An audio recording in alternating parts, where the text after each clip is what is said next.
السلام عليكم ورحمة الله وبركاته. ازيكم عاملين ايه؟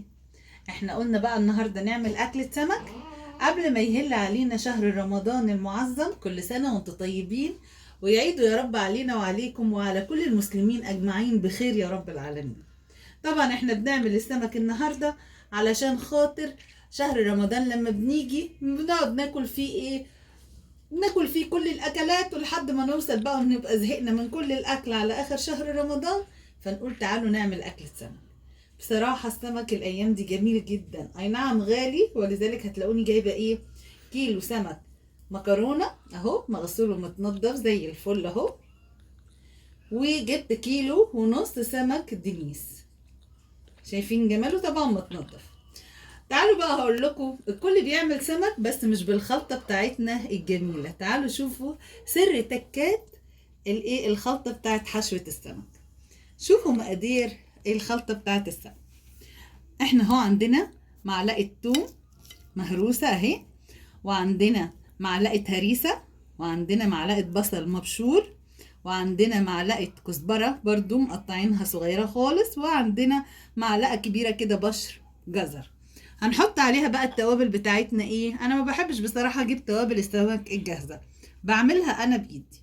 ادي معلقة كمون كبيرة، ومعلقة بابريكا مدخنة، وعندنا معلقة توم بودر، وعندك كمان معلقة بصل بودر، ومعلقة ملح شايفين، وفي كمان معلقة كزبرة اهو، وديت معلقة ايه، معلقة سماق عشان تدي طعم الليمون الجميل. وكل الكلام الجميل ده ببعضه هنخلطه مع معلقة ايه، عندنا 3 ليمونات كبار اهو، وهنقلب الجمال ده كله كده ببعضه، ونبدأ ايه بقى في الحشوة بتاعتنا اهو.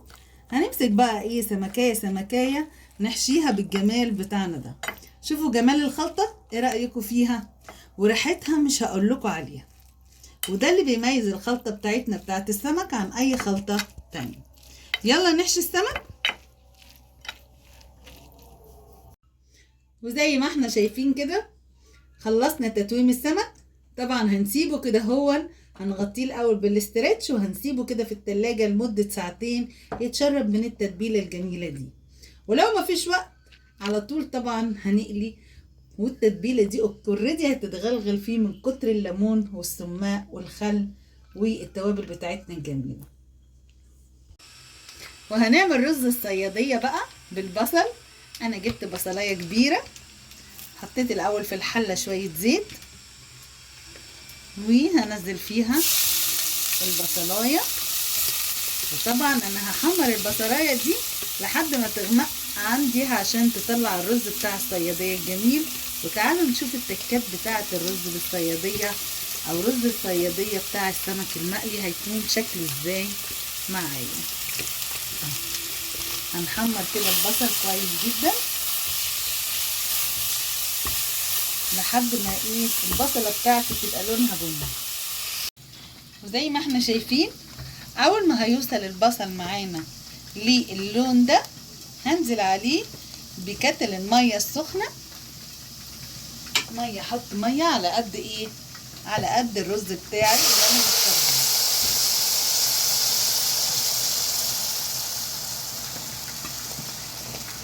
وهنزل عليه بقى التوابل بتاعتي اللي هي ايه بقى، ملح، بابريكا، وبصل بودر، وتوم بودر اهو،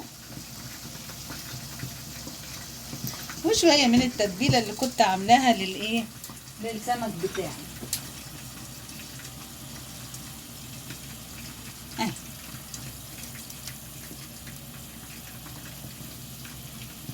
وهسيبه ياخدوا غلوتين كده لحد ما اغسل الرز بتاعي وارجع له تاني.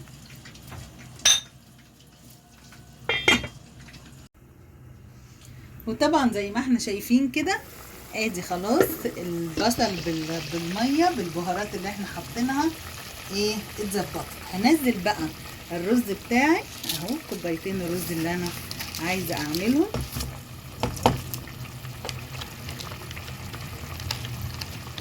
نزلتهم كلهم وهظبط بقى المية بتاعتي معاه. وطبعا مش هننسى رز الصيادية عشان يبقى جميل، لازم انزل معاه معلقتين جزر مبشورين وورقتين لوري وليمون دراي وفصين حبهان وفصين قرنفل اهو هنزله، وعصرة نص ليمونة. طبعا هي محتاجة كده ايه شوية مية سخنة هكملها.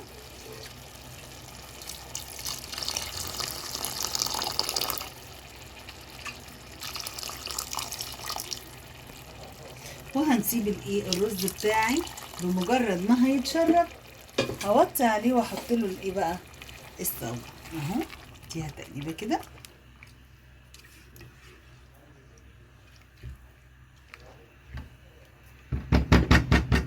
اول ما هيغلي غلوتين هوطي عليه واحط الصاجه، وبكده يبقى تمام رز الصيادين. وفي الوقت اللي فيه السمك بيتبل كويس هنمسك بقى اول رصه هنقلي فيها البدنجان. انا جايبه نص كيلو بدنجان عروس عشان ناكله جنب الايه جنب السمك المقلي اهو. هنزله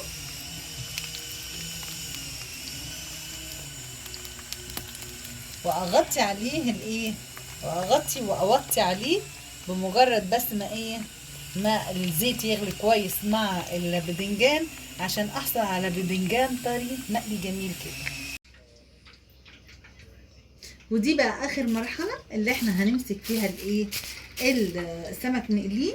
ادي اهو حطيت زي كوبايه دقيق عليهم معلقه واحده من النشا، ودي حاجات بسيطه كده توابل، نص معلقه ملح، نص معلقه بابريكا، ونص معلقه توم باودر وبصل باودر.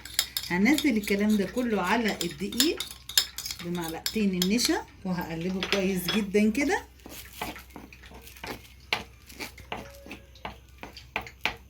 وهنزل بقى السمك بتاعنا اهو. بس طبعا ده هلفه كده يعني كأني ده ايه ده رولو اهو.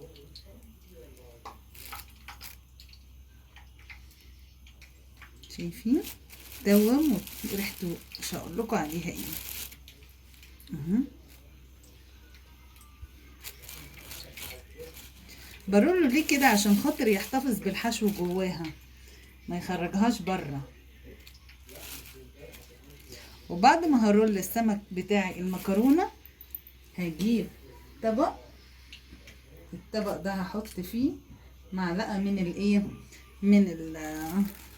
من الخلطه بتاعت السمك. يا دوب هعمل كده وهنزل بيه جري على الطاسه. الطاسه طبعا زيت بتاعي قدح هوريها لكم دلوقتي حالا اهو.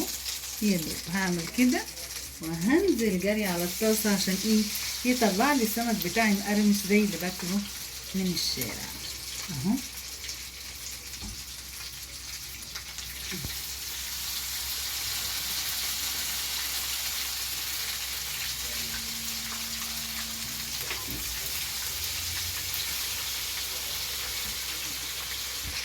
وهستمر لحد ما هقلي سمك المكرونه كله ووراه سمك الدنيا.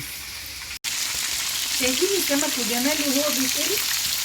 مش هقول لكم بقى على خليني اقلبه قدام حضراتكم.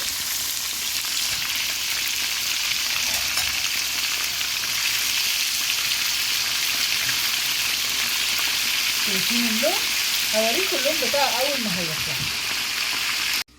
وزي ما احنا شايفين كده ده الشكل النهائي للطبق. وطبعا انا لسه بقلي. ايه رأيكم في رز الصيادية؟ وايه رأيكم في قلية السمك سمك الدنيس؟ شايفين الجمال.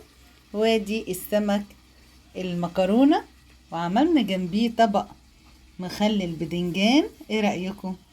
وادي طبق السلطة الخضراء. واللي عجبه الفيديو ما ينساش يعمل لنا لايك وشير وسبسكرايب، وتفضلوا معانا. دمتم في رعاية الله.